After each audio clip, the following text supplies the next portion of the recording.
Welcome to Chester Company 2016 debrief. I'm in charge of the research and development, and we just try to use the proper positioning by using the different requirements for each segment, which is the high and low segment. We also like to update our products to accomplish the ideal products position on the perceptual map. Last round was our 7th round. Our material and labor costs were pretty high, so we're going to try and focus on decreasing those a little bit to stay in competition with the other companies. We're doing a pretty good job of utilizing our plant. Could probably be a little bit higher.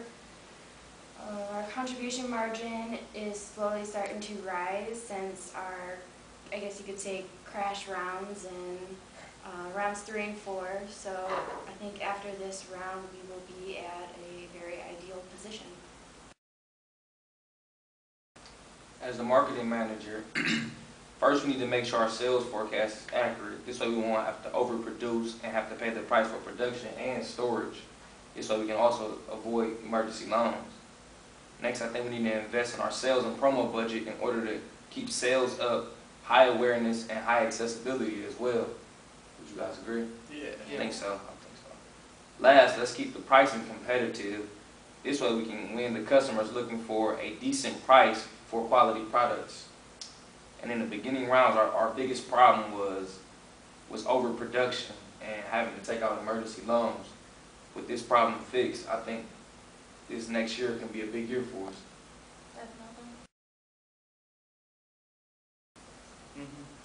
I am the production manager. Production was an area that contributed to many of our company problems from the get-go. Overproducing resulted in us having to take out a number of emergency loans. Things that caused us to take out emergency loans were high inventory levels and the matter of cash being tied up in product being produced but not sold. An example of this was in round 3. Our product Chill, we sold 78 units and we had an inventory level of 220 units. Therefore, we only sold 26% of our product, which is extremely low. This resulted and contributed to inventory levels costing us a total of $22 million in round 3. I think that once we set our production schedule correct, we can lower our inventory levels, decreasing the amount of cash tied up in inventory and increasing the available amount of cash. And we finally fixed our production schedule in round 5. I think we would all agree on that. Yeah, definitely. Yeah. Our finance department focused on how to fund each round's activities, such as plant improvements, production, as well as raising awareness, accessibility, and HR and TQM. When funding these activities, our company acquired cash from 4 sources: short and long-term debt, issuing stock, and revenue from selling our products in previous rounds. In addition to funding each round's activities, we had to focus on keeping our leverage low and avoiding emergency loans. We learned in round 4 not to fund long-term plant improvements with short-term loans. This resulted in a $34 million emergency loan. In the Human Resources Department, we focus on cutting employee costs as well as boosting employee morale by preventing separating employees and overtime.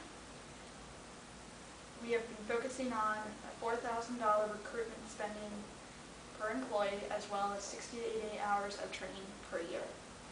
In the Total Quality Management Department, we have focused on cutting our material and labor costs. Then we focused more on getting our administrative costs down, and now our primary focus is increasing our demand as well as utilizing our sales budget more effectively and reducing R&D time. We have had a range of about 5% to 60% for increase and decrease in all these segments.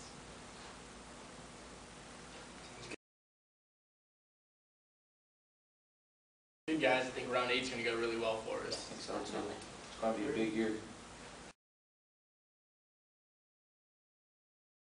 What I learned with capsim is that it's going to really help in all my future accounting classes, learning more about the concepts and a better understanding overall.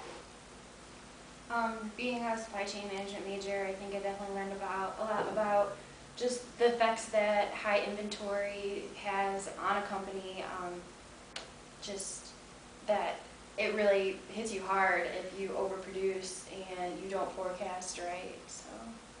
I'm also a supply chain management major, and really what the capsim showed me was how largely overproducing can really affect your total profits and how much money you spend.